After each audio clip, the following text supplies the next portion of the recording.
Hola, buenos dias. Good morning, my name is Jamie Jones and my pronouns are she and her. I serve gratefully as a member of your worship art team.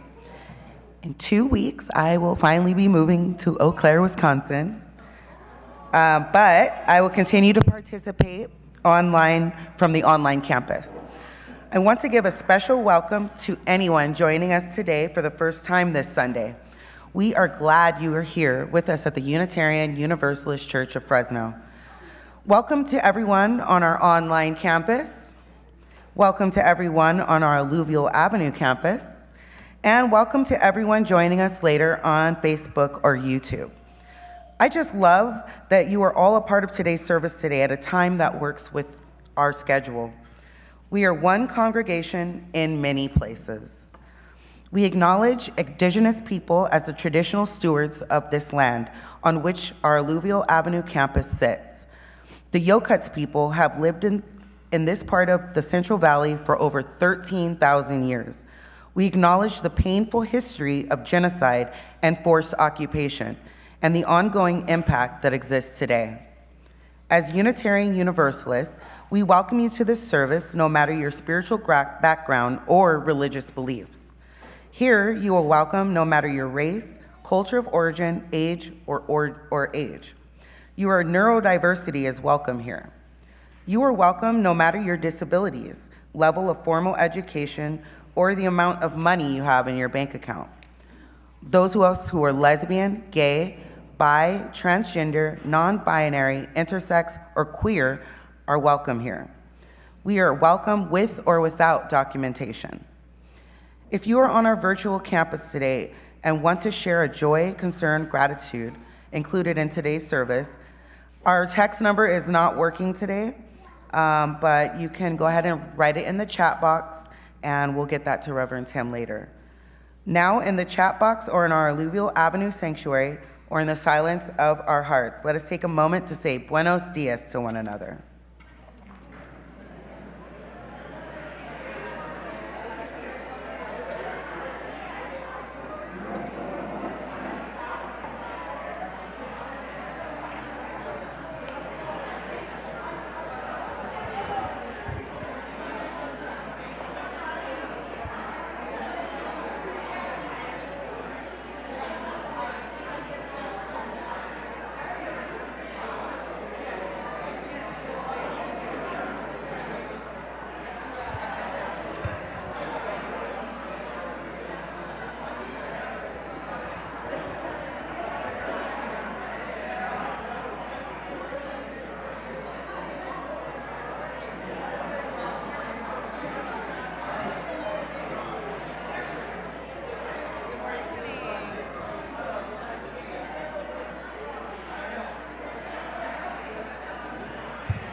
Buenos dias.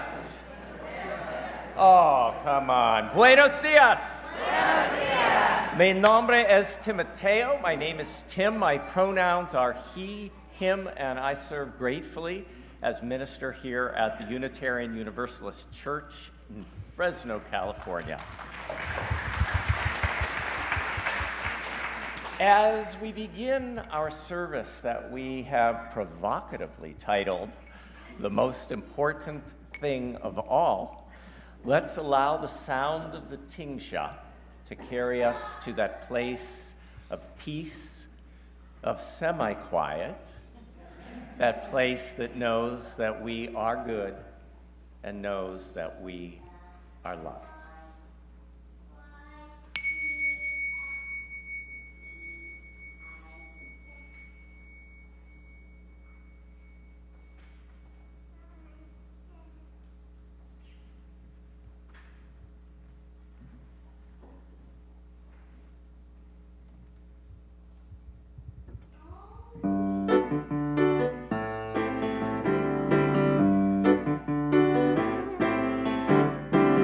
Good morning or evening, friends.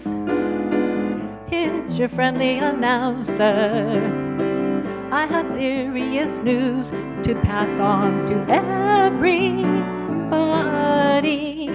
What I'm about to say could mean the world's disaster, could change your joy and laughter to tears and pain. It's the headlines in need of love today.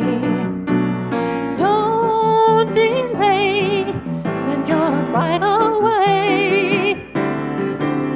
It's going wrong, breaking many hearts. Stop it, please, before it's gone too far. The force of hatred has become the world's obsession, and it will, if we let it, destroy everybody. We all must take precautionary measures. If love and peace you treasure, then you'll hear me when I say, oh, that love's in need of love today. Don't delay, send yours in right away. It's going wrong, breaking many hearts. Stop it, please, before it's gone too far. People, you know that love's in need of love today. Don't delay, send yours in right away. It's going round, breaking many hearts. Stop it, please, before it's gone too far. It's up to you, 'cause love's in need of love today. Don't delay, send yours in right away. It's going wrong, breaking many hearts. Stop it, please, before it's gone too far. You know that love's in need of love today. Love's in need of love today. Love's in need of love today.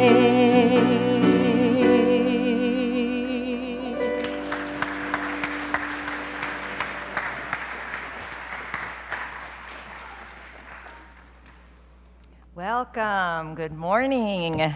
Buenos días, bienvenido a todo a este servicio.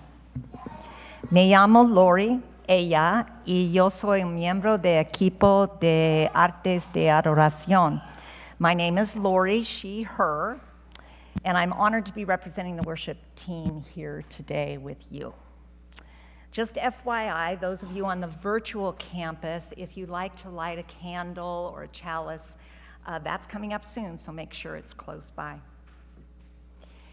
When Tim shared with me the lesson of his sermon, the most important thing of all, I have the inside scoop, I became aware of how I was neglecting to apply this simple principle to my own life. And I lost my space.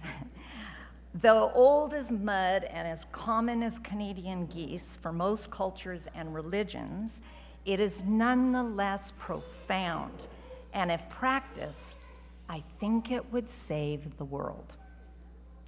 Still, as I observed myself humbly and reflected over these last 2 weeks, I repeatedly displayed behaviors counter to this wisdom of all ages. I chose impatience with a struggling customer service representative, shortness with my husband, sorry honey, anger at a hesitant driver, You guys are hearing this, right? Eye-rolling at another's opinion different than my own. Withholding kindness when annoyed with a friend. And the list goes on and on. And I'm a pretty good person. So I'm thinking right now you're remembering some of your own behaviors, times when you displayed unloving, thoughtless behavior that you would never like delivered to you. We'll spend more time exploring this throughout the service, so please stay tuned. In that spirit, please light your chalice or candle at home, and Tim, if you would do the honor and light ours here.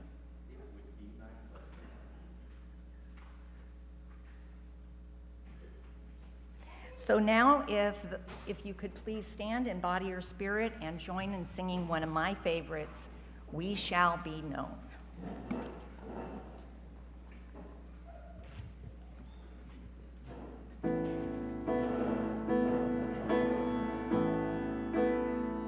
We shall be known by the company we keep, by the ones who circle round to tend these hives.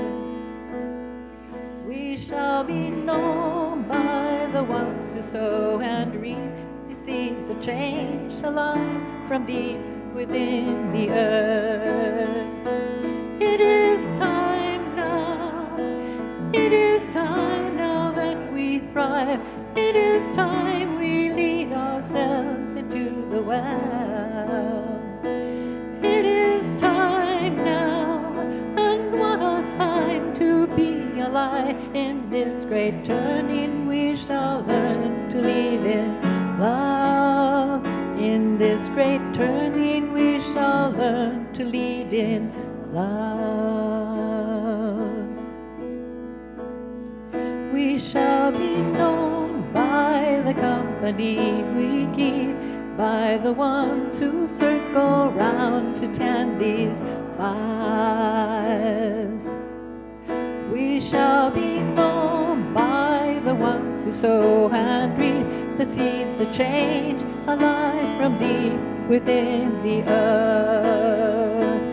It is time now, it is time now that we thrive. It is time we lead ourselves into the well. It is time now, and what a time to be alive. In this great turning we shall learn to lead in love. In this great turning we shall learn to lead in love.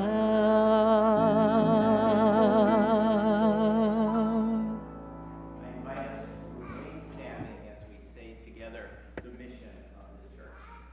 La misión de la Iglesia Unitaria Universalista de Fresno es amar profundamente, crecer espiritualmente, servir con gratitud y trabajar por la justicia. The mission of the Unitarian Universalist Church Fresno is to love inclusively, grow spiritually, serve gratefully, and work for justice. Please be seated.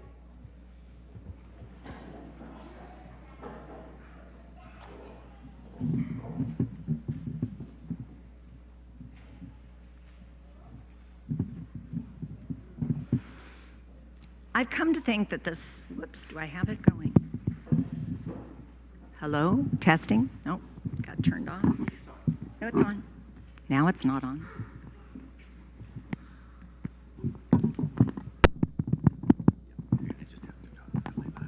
I will have to talk very loudly. I'll work on it. I've come to think the simplest of thoughts or concepts are almost always the most powerful responses to what we deem to be quite complicated. It is these short phrases that can move me toward wisdom, and I repeat some regularly to myself. From the Little Prince's The Fox, it is only from the heart that one can see rightly. What is essential is invisible to the eye. And then there's Henry David Thoreau, one of my favorites, The wind that blows is all that anybody knows. I use that one a lot. Today we're talking about the most important and universal principle, the golden rule. Any of you have an idea of what that is? You do? Okay, what is it? Treating others as you'd like to be treated. Do you have a correction to that? No. Okay. Yeah, do unto others as you would have them do unto you. So I had an experience at a farm that fit this, illustrated this perfectly. I went onto the farm and saw my friend, Chuck the chicken, he, him, a male identifying chicken, and he was sobbing. So I asked him what was wrong.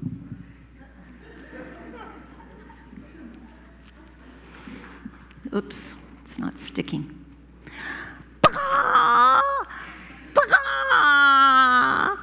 Nobody likes me. The chickens won't cluck around the yard with me.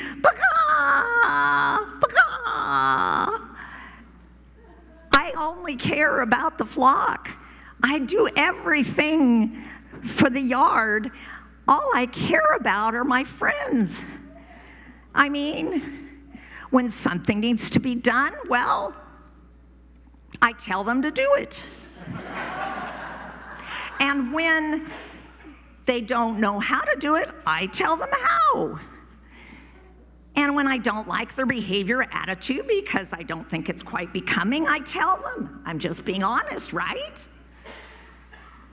You know, and sometimes I might be a little serious, but it's important to be on task and, you know, to behave properly and, yeah, take things seriously.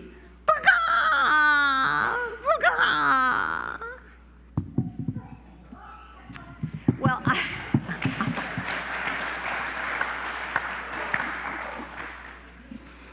so I felt very badly for Chuck, but of course I needed to go to the coop to find out their perspective, and I wasn't surprised. So they said that they knew that Chuck meant well, but what he did, his behavior, wasn't helpful and actually was quite hurtful.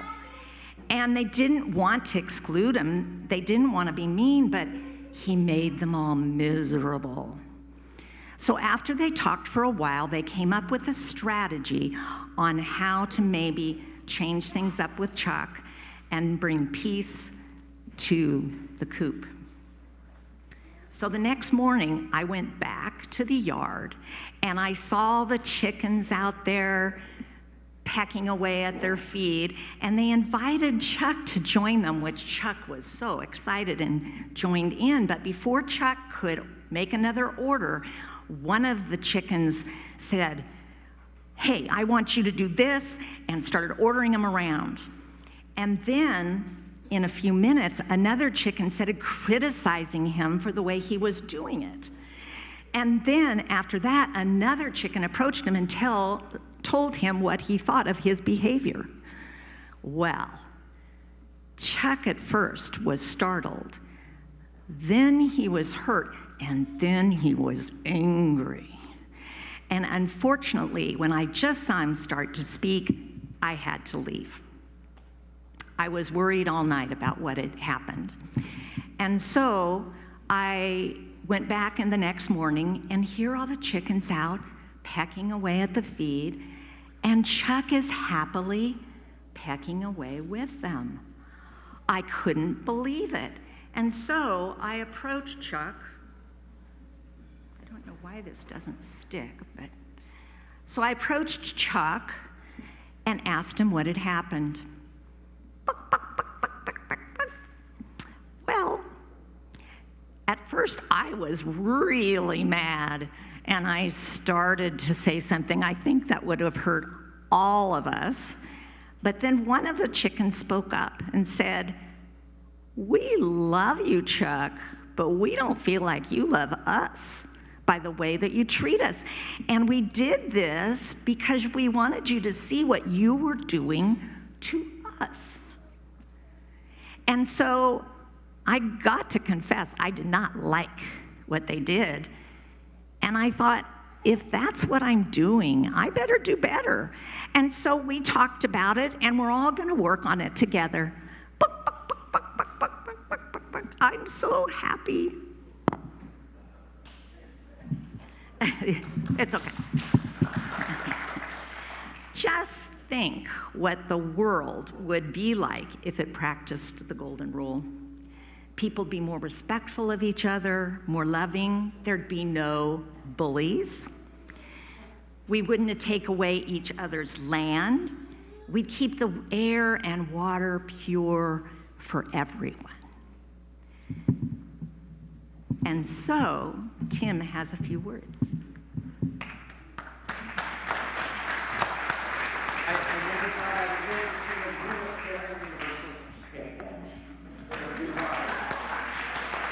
So we are going to sing our kids off to their spirits explorations, but today is also the beginning. Every second Sunday, we're going to have our high school hangout, and today is the first day for that, so it's good to have high schoolers back. So let's sing everybody out as they head off.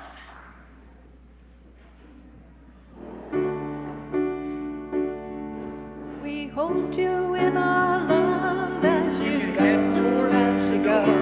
May your heart be at peace as you go. To nurture the spark of your precious life. We hold you in our love as you go. Hold you in our love as you go, as you go. May your heart be at peace as you go. To nurture the spark of your precious life. We hold you in our love as you go.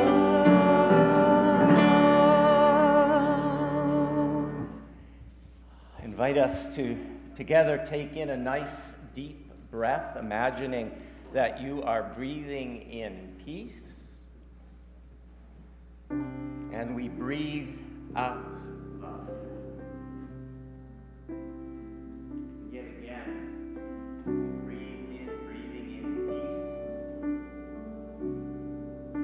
We breathe out love. One more time together, we breathe in peace. We breathe out love.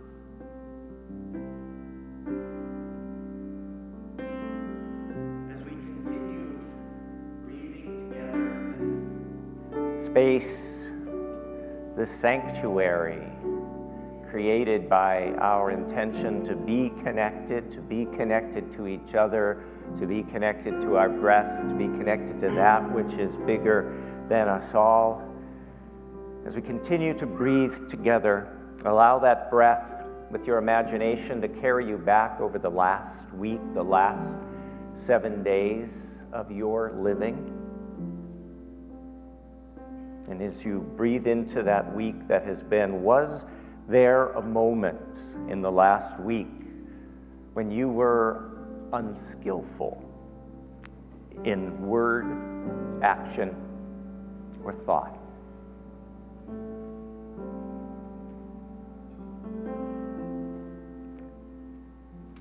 Was there a moment in the last week when you responded to someone with kindness?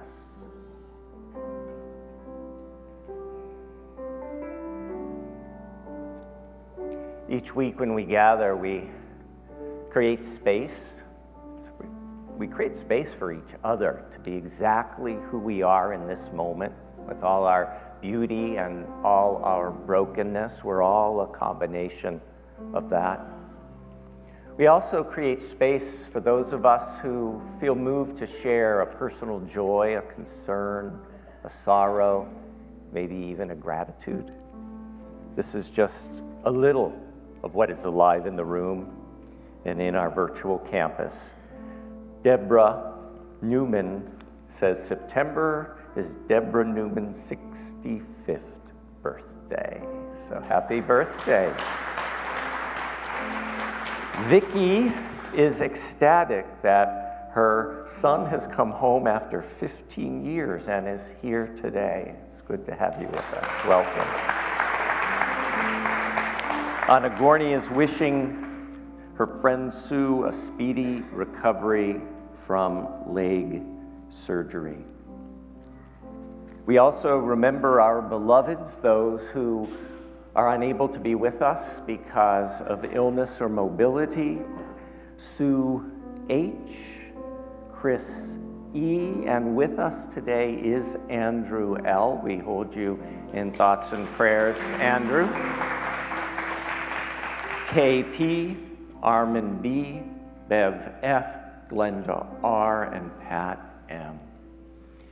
Today we also grieve the death of Renee Potick, a longtime member of the church, passed into the mysteries of death on Monday. And Kay, her wife, is with us today, and you are in our thoughts as you are surrounded by memories that bring comfort and memories that cause you to feel the absence of your beloved. We are with you, Kay. Reaching beyond our own congregation, we grieve that 6 hostages held by the terrorist army of Hamas were brutally murdered a week ago. Such young, vibrant life taken from this world. We grieve, too, that 4 people were killed in the school shooting at Appalachia High School in Georgia. 2 14-year-old students and 2 teachers.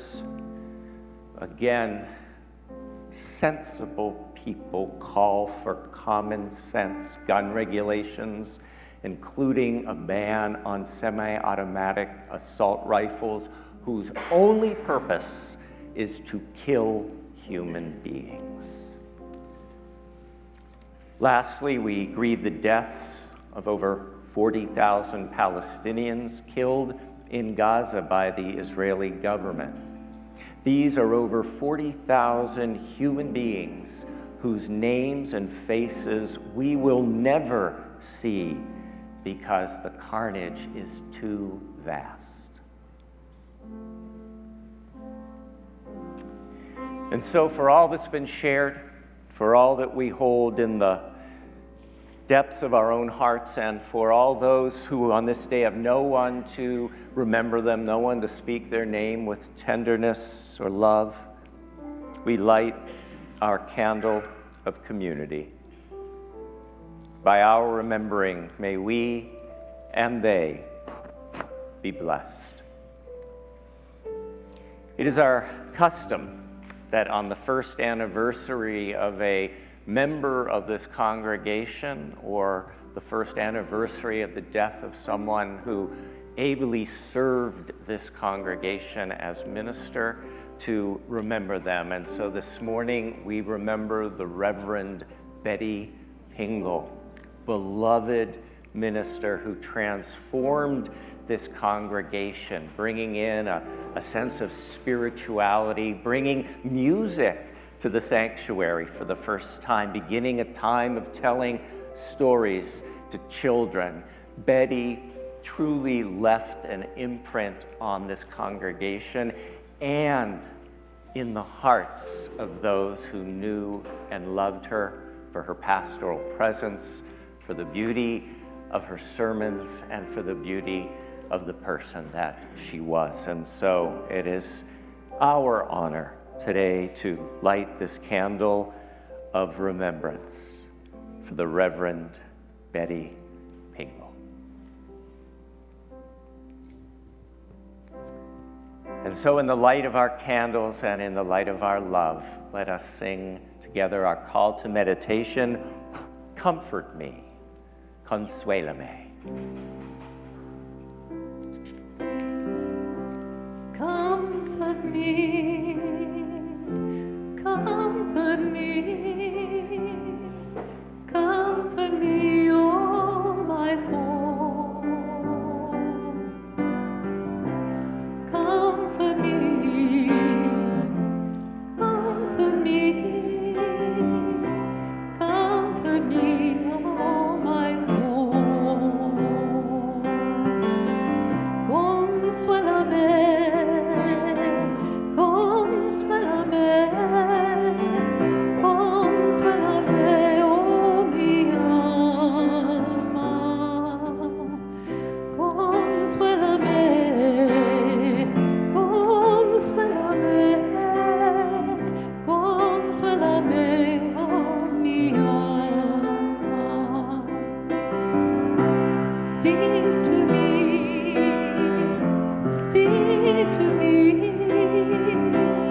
comfort me, oh my soul. Comfort me, comfort me,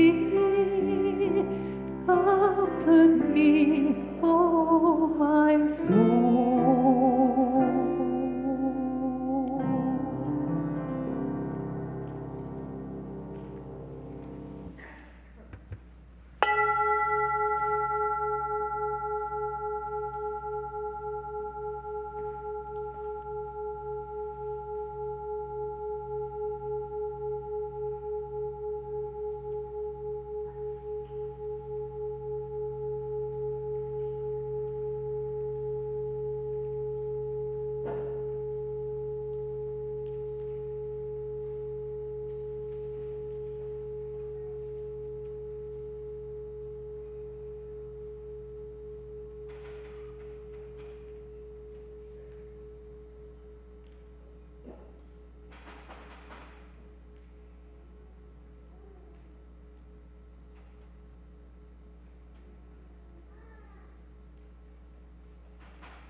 Will you join with me in the spirit of reflection or prayer?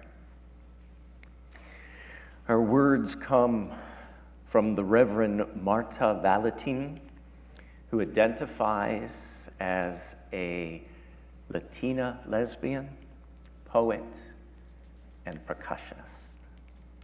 Let us pray.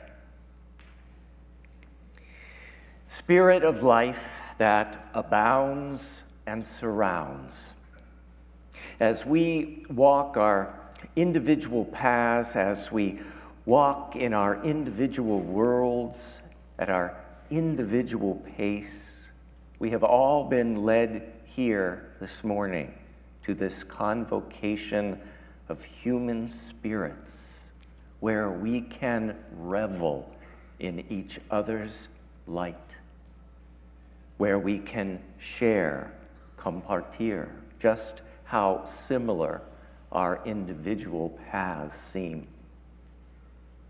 Spirit of this world and beyond, we strive to keep conscious our interconnections, our interdependence, our trust in one another as humans being loving, being in truth and with compassion. For we know that what we send out to the universe is what will return. And we wish to send our love to restore this broken world. Que así sea. Bendito sea. May it be so. Blessed be. Amen.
going to turn now to words regarded as sacred from many different religions, but which all share the same message and meaning.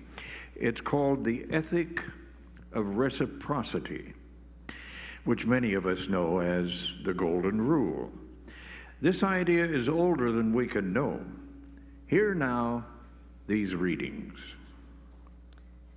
In an early written expression, an Egyptian papyrus from 1800 BCE declares, "That which you hate to be done to you, do not do to another." This same ethic was often expressed in ancient Greek philosophy. Sextus, the Pythagorean, said, "What you wish your neighbors to be to you, such be also to them." Judaism's version is, "What is hateful to you, do not do to your neighbor." In Islam's teaching, these are the words of the Prophet Muhammad, may peace and blessings of Allah be upon him. "Not one of you truly believes until you wish for others what you wish for yourself." In the Christian scriptures, Jesus is recorded to have said, "In everything, do to others as you would have them do to you." Among the Eastern faith traditions, Hinduism teaches, "This is the sum of duty. Do not do to others what would cause pain if done to you." Sikhism, founded by Guru Nanak, teaches, "I am a stranger to no one, and no one is a stranger to me. Indeed, I'm a friend to all." Buddhism teaches, "Treat not others in ways that you yourself would find hurtful." Confucianism, a Chinese ethical tradition, says one word which sums up the basis of all good conduct: loving kindness.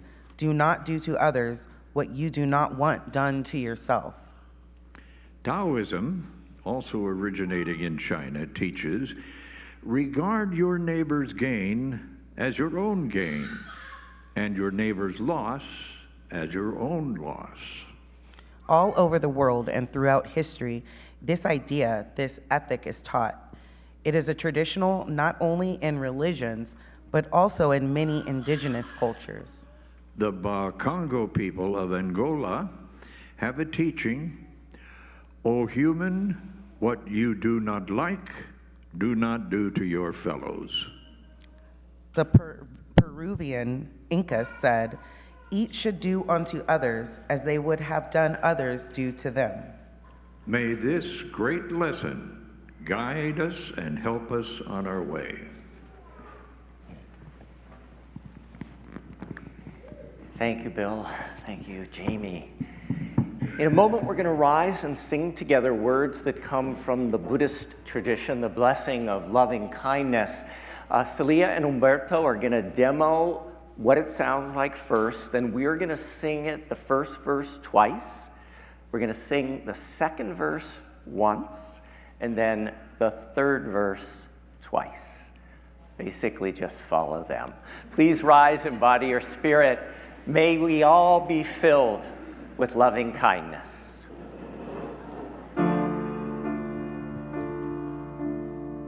May I be filled with loving kindness. May I be well. May I be filled with loving kindness. May I be well. May I be peaceful underneath. May I be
filled with loving kindness. May we be well. May we be filled with loving kindness. May we be well. May we be peaceful and at ease. May we be whole. May we be filled with loving kindness. May we be well. May we be filled with loving kindness. May we be well. May we be peaceful and at ease. May we be whole. Please be seated.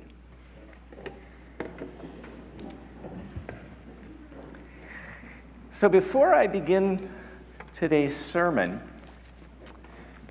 I just want to say how wonderful, truly wonderful it was earlier in the service to just hear the chatter and humanness of our kids over here, and how wonderful that we have infants in our sanctuary. We love it.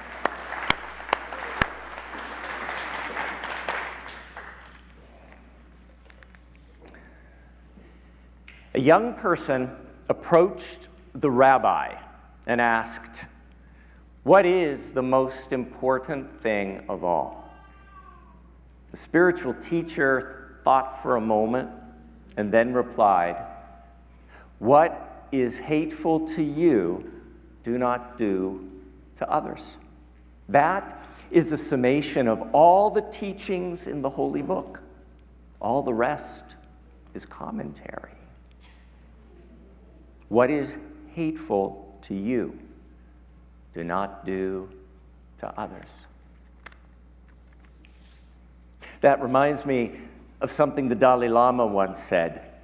When asked to summarize the essence of his faith, the Dalai Lama stated, "My religion is kindness." In these complicated and chaotic days, when at times it all gets so overwhelming, I find it makes sense to simplify. If we want to avoid contributing to our nation's divisiveness and discourse of disrespect, it is best to get back to basics.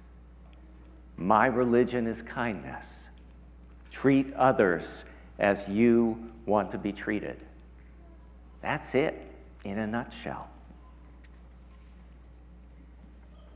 Unitarian Universalist minister and author Robert Fulghum wrote, "Most of what I really need to know about how to live and what to do and how to be, I learned in kindergarten. Wisdom was not at the top of the graduate school mountain, but there in the sandbox in nursery school. These are the things I learned. Share everything. Play fair. Don't hit people. Put things back where you found them. Clean up your own mess. Don't take things that aren't yours. Say you're sorry when you hurt somebody. The golden rule. Treat others as you want to be treated." Sometimes religion can get so caught up in constructions of belief. Sometimes religion can get so bogged down in dogma. Sometimes religion can get so focused on the words that we use to describe ourselves that we forget that the purpose of religion is to expand the boundaries of our heart so we can love more fully. Sometimes, most times, Religion makes things more complex than it needs to be. In these complicated and chaotic days, when at times it all gets so overwhelming, it makes sense to simplify. If we want to avoid contributing to our nation's divisiveness and discourse of disrespect, it is best to go back to the basics. My religion is kindness. Treat others as you want to be treated. Could you say that with me? My religion is kindness.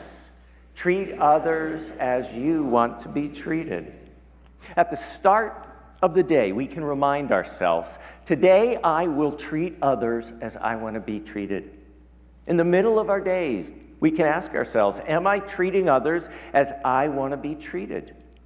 At the end of the day, we can look back and ask ourselves, did I treat others as I want to be treated? Earlier in the service, Lori shared these thoughts as part of her chalice lighting words. She was honest. She told us, I became aware of how I was neglecting to apply this simple principle to my own life. Though old as mud and common as Canada geese for most cultures and religions, it is nonetheless profound, and if practiced, I think it could save the world. Laurie went on to say, still, as I observed myself and reflected over these last weeks, I repeatedly displayed behaviors counter to the wisdom of the ages. I chose impatience with a struggling customer service representative. Can anybody relate to that? Yes. Shortness with my husband, anger at a hesitant driver, eye rolling at another's opinion different than mine. Anybody ever do that? We probably did it this week. Withholding kindness when annoyed with a friend, and the list goes on.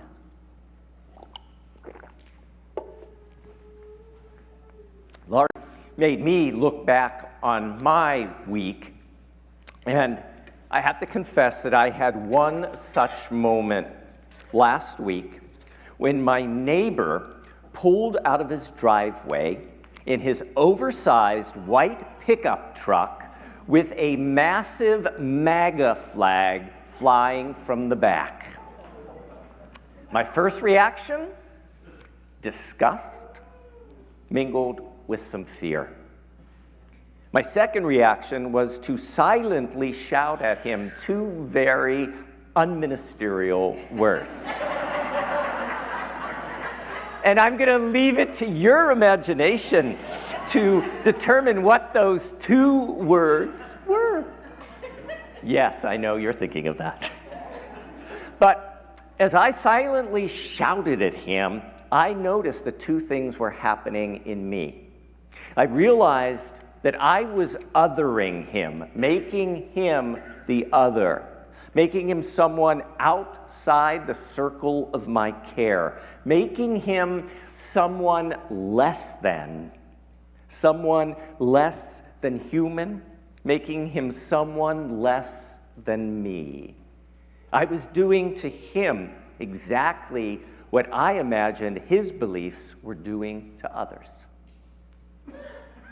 The second thing that I noticed was that there was a bit of hatred rising in me. Hatred for what that MAGA flag stands for, and hatred for my neighbor who is part of that belief system. But if my religion is kindness, if I want to treat others as I want to be treated, then othering and hatred are not the most skillful reactions to this guy, his truck, and his flag. Later that day, I came across a poem by activist and healer Adrienne Marie Brown. The poem is entitled, "Stop Hating, a Spell." Adrienne Marie Brown writes, "Let me pull the weed by the root and notice the soil I stand on. Is this necessary vitriol? Is this what I choose now to rant on? Is there nothing to build and nothing to grow, no more to offer up?" Would you say the words of this poem with me? Let me pull the weed by the root and notice the soil I stand on. Is this a necessary vitriol? Is this what I choose now to rant on? Is there nothing to build and nothing to grow, no more to offer up? I remembered then those words of Sextus, the ancient Greek philosopher. What you wish for your neighbors to be to you, such be also to them. I remembered then those words once written on the ancient papyrus in Egypt. That which you hate to be done to you, do not do to another. Would you be willing to say those two with me? What you wish your neighbor to be to you, such be also to them. That which you hate to be done to you, do not do to another. In her brilliant new book, Sacred Nature, celebrated religious scholar Karen Armstrong writes, "The golden rule was developed independently by the great religious traditions. It seems deeply rooted in human morality. It requires us to do something most of us don't want to do. It requires us to look into our hearts, identify what causes us pain, and then refuse to inflict that on anyone else. What's more, this benevolence cannot be confined to our own friendly group that agrees with us. It has to be applied to everybody without exception. Yes, even to my neighbor with the big pickup truck and that flag. Compassion," she writes, should be the essence of religion and morality. And compassion is essential to the survival of humanity. That we constantly fail to put it effectively into practice is perhaps not surprising, as it insists that we dethrone ourselves from the center of our world. It requires us to regard others as equal to ourselves and refuse to put ourselves into a privileged category. It requires us to deem the needs, the desires, and ambitions of our fellow human beings to be as valuable as our own. Karen Armstrong goes on to say, "One of the first to enunciate the golden rule was the great Chinese philosopher Confucius, for whom it was the essence of what he called Rian. Rian could be summed up in two words. The first, dutifulness, which is fulfilling one's obligation to another, and consideration, the ability to put oneself imaginatively in the place of another person and then act accordingly." Armstrong goes on to say, if we put continuously into practice, not just when we feel like it, but if we did this all day, every day, and that's a quote from Confucius, all day, every day, Confucius believed Rian would change the world. For Confucians, Rian was a power that emanates from a person, and then it affects everybody around them. Confucians were not working to edify to their own benefit, but they employed these virtues to develop a wider social ecosystem based on respect. Confucius reminds us of the importance of human dignity, that every person, whatever her rank, race, or creed, is worthy of respect. Every person, regardless of who they are, deserves respect. Unitarian Universalists share that belief. One of the 6 core values of our Unitarian Universalist faith says that, quote, "We declare that every person is inherently worthy and has the right to flourish with dignity, love, and compassion." Later Confucians expanded this level of respect beyond human beings to include the natural world, teaching about the oneness of all things on this earth and our responsibility to the greater whole. Karen Armstrong notes, "Concern for the natural environment follows naturally from respect and reverence for humanity." Confucian philosopher Mencius taught, "The more you become aware of the sanctity of your fellow human beings, the easier it becomes to perceive the sanctity of other non-human beings and then love them too. You begin to understand that this holiness is also present in all things of nature. And thus, the human ethic, do to others as you would have done to you, expands to become do to the planet as we would have done to us."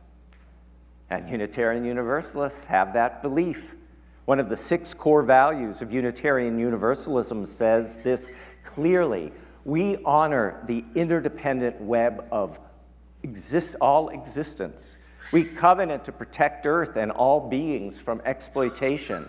We will create and nurture sustainable relationships of care and respect, mutuality and justice.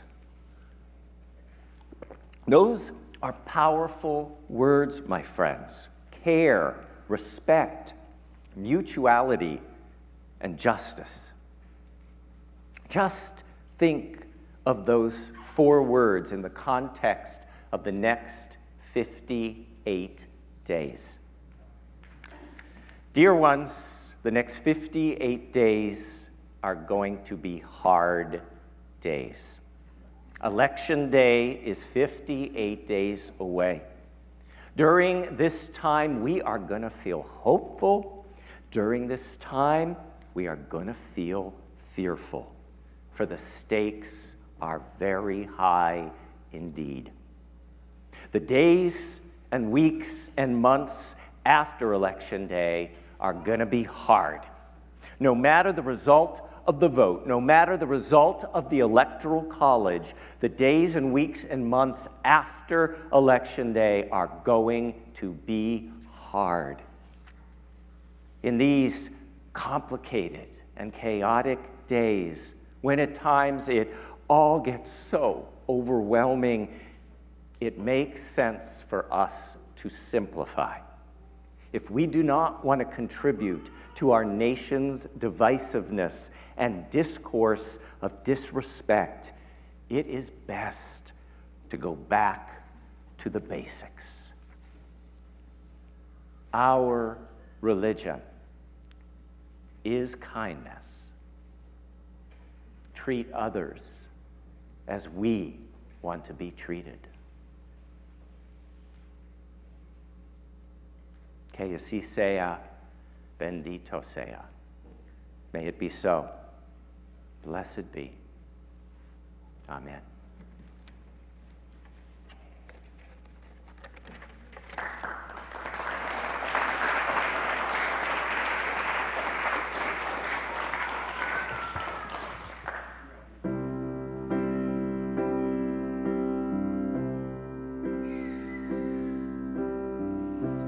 Love is patient.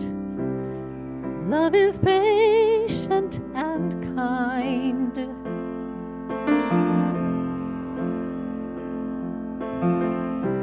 Not withholding, always giving its time.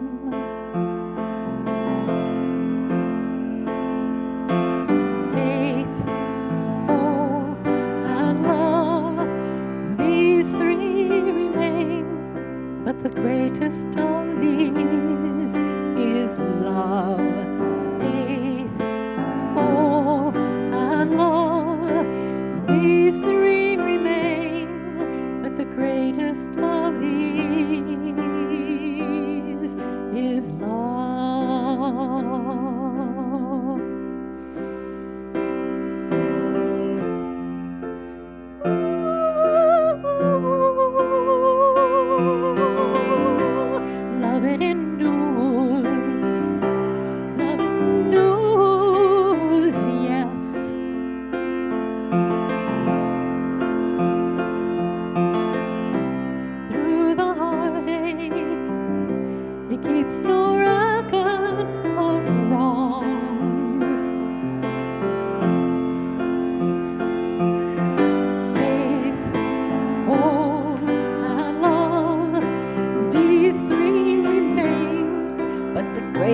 undone.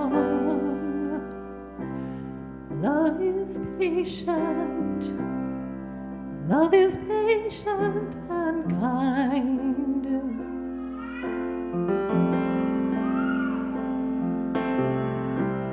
Love is patient, love is patient and kind.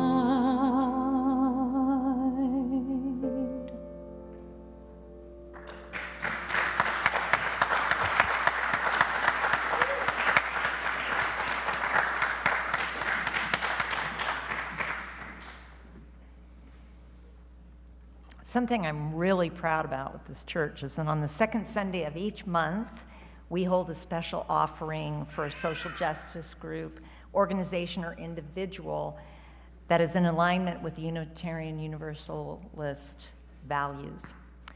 This Sunday, we are pleased to welcome Brooke Payton from the Tower District Library Project, who will share briefly about the vision they have for a public library in the Tower District. Brooke?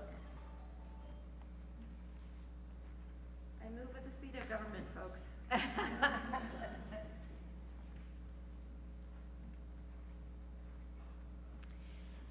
Hello, everyone. My name is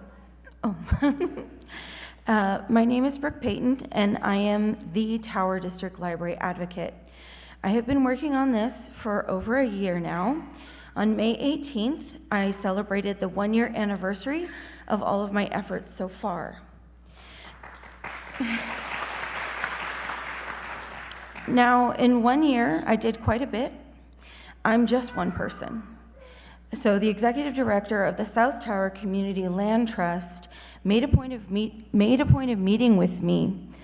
That meeting ultimately resulted in the South Tower Community Land Trust Board voting to become my fiduciary sponsor, so I'm under the umbrella of their 501c3 status. I have spoken with the District 3 County Board Supervisor representative. I have spoken with the director of the Office of the District 1 City Council representative. I have spoken with the former and current Fresno County Public Librarian who assigned me a library liaison. Though this does not mean that the Fresno County Public Library officially endorses me at this time. This is purely a grassroots movement. That being said, I worked with the Tower District Specific Plan Implementation Committee and they voted to add a Tower District Library to the Parks and Open Spaces Subcommittee, the result of which a policy included in the Tower District Specific Plan rough draft. It is POS, or Plan, Organization, and Summary 4.1, Tower Public Library, with a mention of a library museum nexus. I have organized fundraisers, speaking and outreach events, and a Lemonade for Libraries information table at every art hop at Route Access, where I sell handmade lemon-themed items, donating all the profits to the Tower District Library Fund. All this to say, I want a library for my community, one that they can physically access with ease, offering computers, Wi-Fi, supplemental education for all ages, help in finding resources, and most important of all, a judgment-free, safe space for all ages. In a historically LGBTQ+ artistic, outspoken, and weird haven, the chant goes, "Keep Tower weird!" Thank you so much for this opportunity to speak to you today, and I'll be happy to talk at the coffee hour if any of you have any questions for me or want to know more.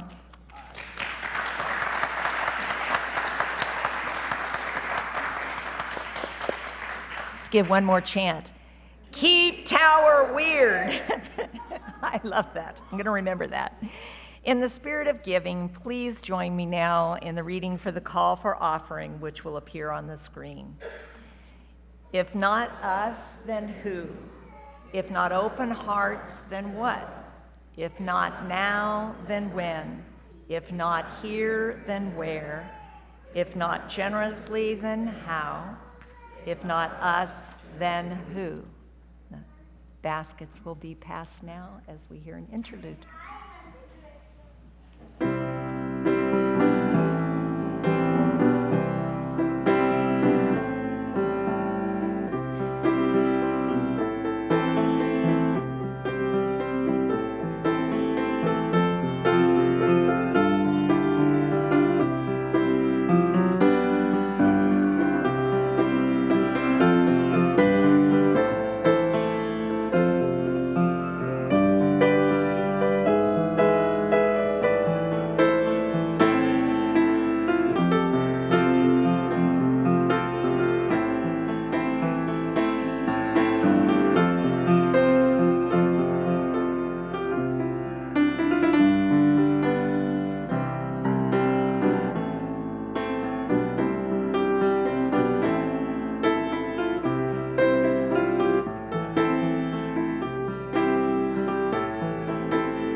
Thank you for taking the time to be a part of this morning's service, whether live, virtually, or later on Facebook, YouTube.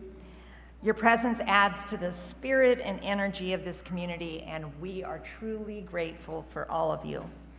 Hopefully, through this service, you have deeply considered the Golden Rule and will do some honest soul searching to better incorporate it with your significant other, your friends, your colleagues, fellow church members, and those strangers you meet every day.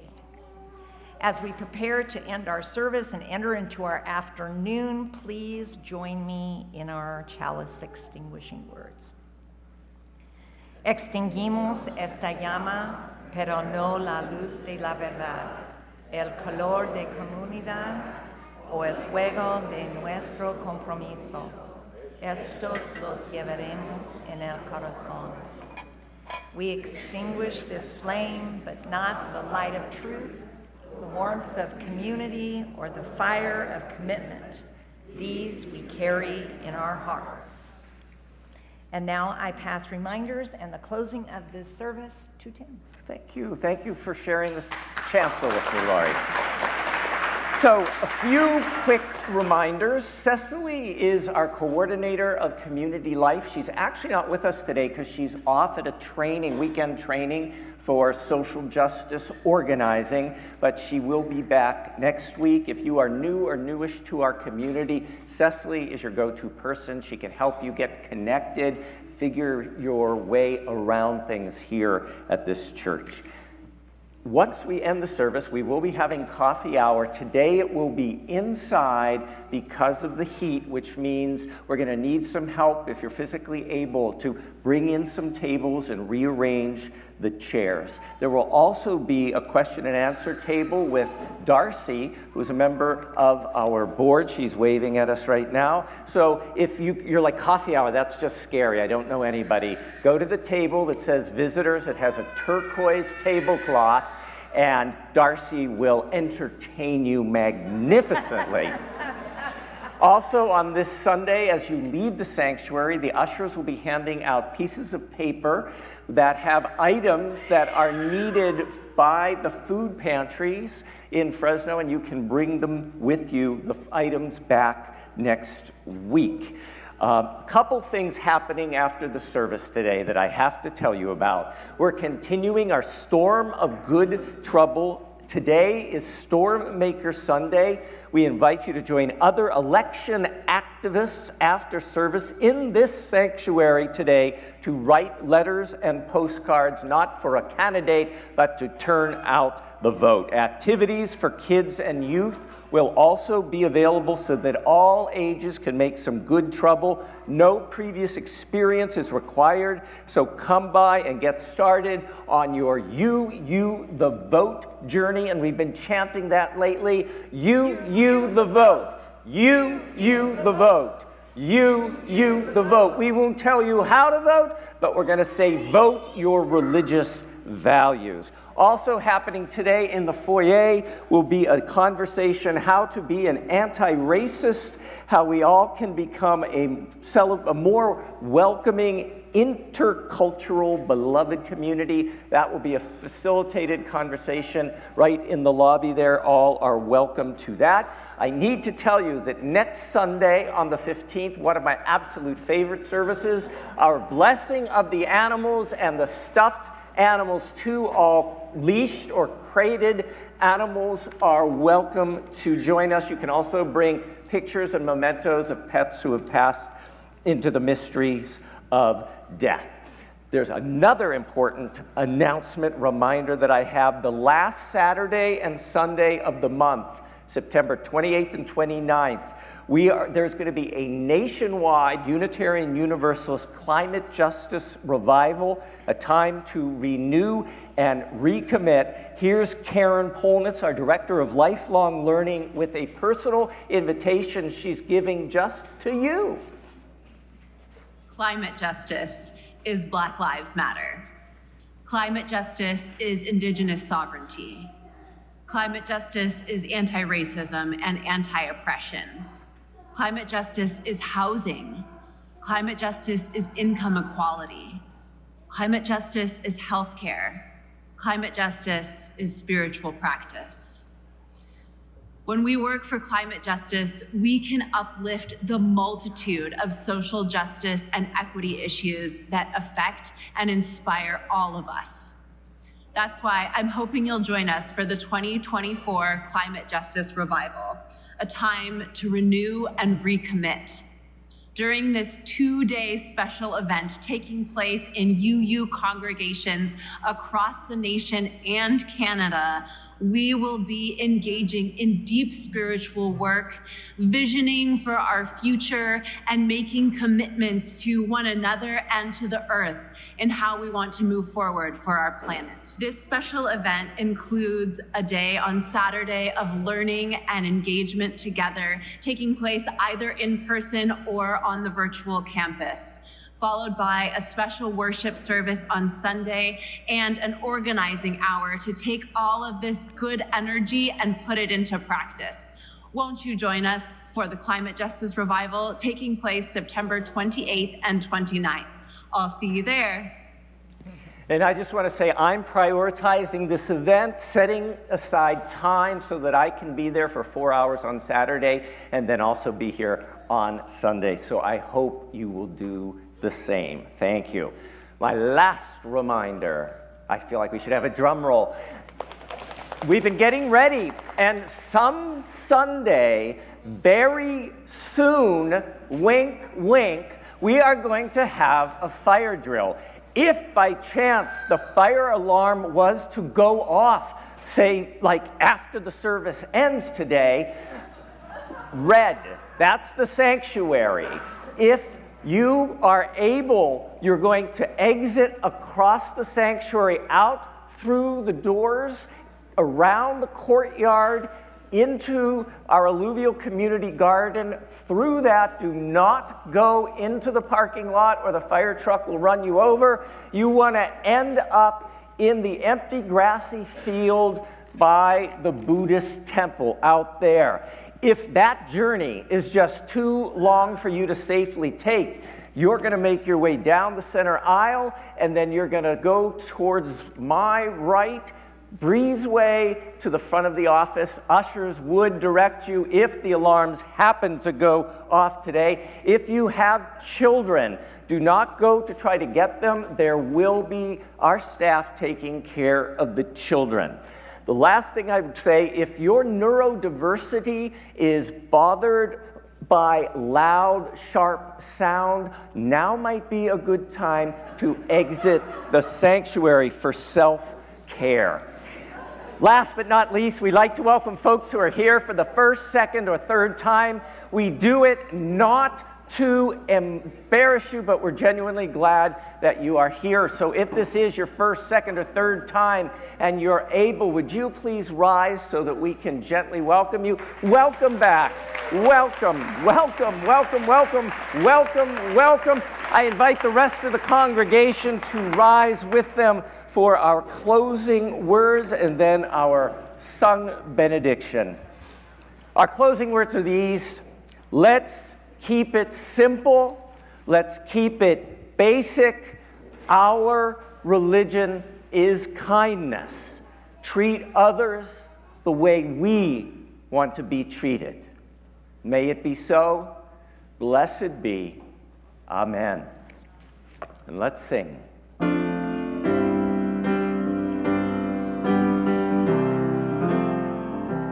Go from here in peace, go with love. Go from here in peace, go with love. Go from here in peace, go with love.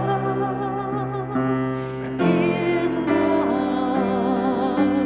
go in peace. Assalamu alaikum, shalom and assalamu alaikum. You might want to plug your ears because something's about to happen.